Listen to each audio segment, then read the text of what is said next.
Muli isang mapagpalang araw sa ating lahat. Tayo po muli magbabalik sa pag-aaral ng salita ng Panginoon.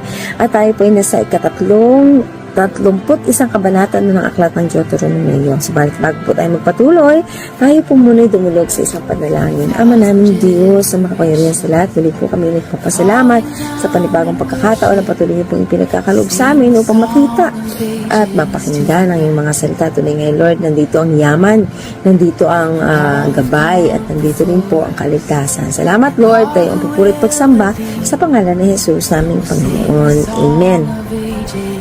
Verse 1, nagpatuloy si Moises sa pagsasalita sa mga Israelita. Ang sabi niya, 120 taon na ako ngayon at hindi ko na kayo kayang pamunuan. Bukod dito, sinabi sa akin ni Yahweh na hindi ako maaaring tumawid sa Jordan.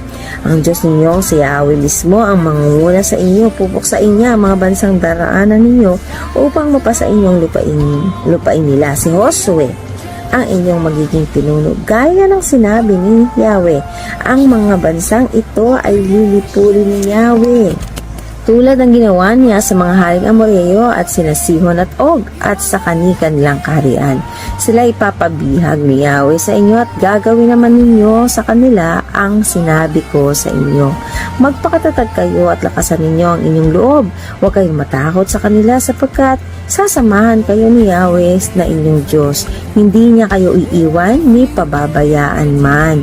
Ipinatawag ni Moises si Josue at sa harapan ng sambayanan ng Israel ay sinabi ang ganito, magpakatatag ka at lakasan mo ang iyong loob sapagkat ikaw ang mangunguna sa bayang ito. Sa pagsakop sa lupaing ipinangako ni Yahweh sa kanilang mga ninuno, si Yahweh ang mangunguna sa inyo. Sasamahan ka niya, hindi ka niya bibiguin o pababayaan man, kaya huwag kang matakot, may panghinaan ng loob.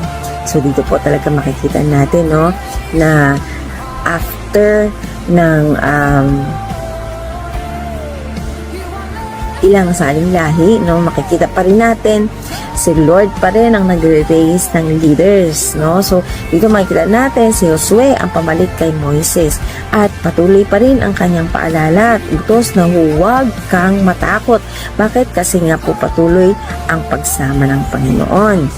Verse 9, sinulat ni Moises ang mga utos na ibinigay ito sa mga paring tagadala ng kabanang tipan at sa matatandang namumuno sa bayan. Sinabi niya, ang pista ng mga tolda tuwing katapusan ng 7 taon na siyang taon ng pagpapatawad ng utang, basahin ninyo ang kautosang ito sa harap ng buong Israel sa lugar na pipiliin ni Yahweh upang do'y sambahin siya. Tipunin ninyong lahat, ang mga lalaki, babae, bata, pati ang mga dayuhang kasama ninyo upang marinig nila ang kautosang ito. Kaganoon matuto silang matakot sa Diyos ninyong si Yahweh at sumunod sa kanyang mga utos. Pati ang kanyang mga anak na hindi pa nakakaalam nito ay magkakaroon ng takot kay Yahweh habang sila'y nabubuhay sa lupain titirhan ninyo sa ibayo ng Jordan. 14. Sinabi niya kay Moises, malapit ka nang mamatay, tawagin mo si Josue at pumunta kayo sa toldang tipanan upang bigyan siya ng mga bilin. Gayon nga ang ginawa niya. Si Yahweh bumaba sa toldang tipanan sa anyong haliging ulap at tumayo sa pintuan. Sinabi pa ni Yahweh kay Moises, nalalapit na ang iyong kamatayan kapag nangyari na ito. Ang Israel ay magpapakasama at maglilingkod sa mga Diyos-Diyosan sa lupaing pupuntahan nila. Tatalikod sila sa akin at sisira sa aming kasunduan. Kung magkaganoon, magagalit ako sa kanila. Itatakwil ko sila, tatalikuran at sila'y madaling mabibihag ng kaaway. Daraan na sila ng mga kaguluhan at kapahamakan hanggang sa pag-isip-isip nilang ito'y dahil sa akong Diyos nila ay hindi nila kasama. Pababayaan ko sila dahil sa kasamaang ginawa nila, ang pagsamba nila sa mga Diyos-Diyosan. Kaya nga, isulat mo ang mga awiting ito at ituro sa bayang Israel upang maging tagapagpaalala sa kanila. Verse 20, Kapag nadala ko na sila sa lupaing mayaman at sagana sa lahat ng bagay, tulad ng aking pangako sa kanilang mga ninuno, mamumuhay na sila ng sagana at luwasay. Ngunit sasamba sila at maglilingkod sa mga Diyos-Diyosan, tatalikod sila sa akin at sisira sa aming kasunduan. Kung dumating na sa kanilang matinding kahirapan at kaguluhan, ang awit na ito ang siyang susumbat sa kanila, sapagkat matatanim ito sa isip ng magiging lahi nila. Hindi ko pa sila nadada sa lugar na ibibigay ko sa kanila, ay alam ko na ang kanilang binabalak. Nang araw ring iyon, sinulat niya ang isang awit at itinuro ito sa mga Israelita. Grabe no, ang sabi ni Lord, hindi ko pa sila nadadala sa lugar na ibibigay ko sa kanila, ay alam ko na ang kanilang binabalak. So that's the proof, no, na alam ni Lord ang laman ng puso ng tao, no, maging ang kanyang damdamin, ang kanyang kaisipan. Batid ng Panginoon, wala tayong maililihim. Kaya naman talagang dito makikita po natin yung kahabagan ng Diyos. Pwede naman na patayin niya na lang yung tao para hindi na makumit yung kasalanan na yon, no, at hindi na rin masaktan ang damdamin niya, no. Subalit talagang dito binibigyan niya ng kalayaan ang tao. Verse 23, tinalaga ni Yahweh si Moises na anak ni Nun. Sinabi niya, magpakatatag at lakasan mo ang loob mo, sapagkat ikaw ang mangunguna sa Israel na pagpunta nila sa lupaing pinangako sa kanila. Hindi kita pababayaan.